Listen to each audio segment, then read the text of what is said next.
Hey everyone, welcome back to my another vlog to be continued day number 3 part number 2.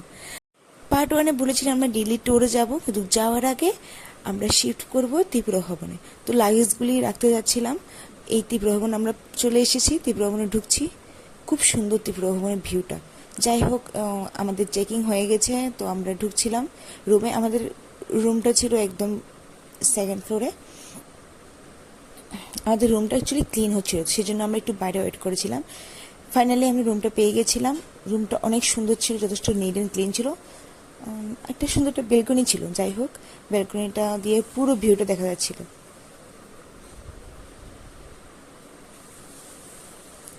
সুন্দর ভিউটা। নর্মালিতে আমরা এই যে ত্রিপুরা ভবনের যে বিভিন্ন জিনিস সাজানো আছে, এগুলি এমনিতেই ঘুরে ঘুরে দেখছিলাম।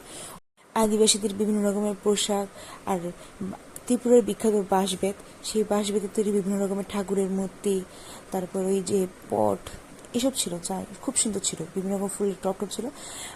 যাই হোক, আমরা বেরিয়ে গিয়েছিলাম ট্যুরে। যাওয়ার পথে পার্লামেন্ট পড়েছিল, আসার সময় এটা দেখবো।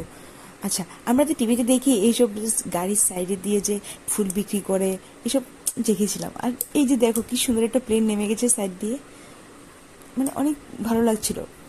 আমরা প্রথমে চলে এসেছিলাম দিল্লি ট্যুরের প্রথম জায়গা কুতুব মিনার। তো কি করেছি না করেছি, কীভাবে গিয়েছি, নেক্সট পার্টে দেখছো।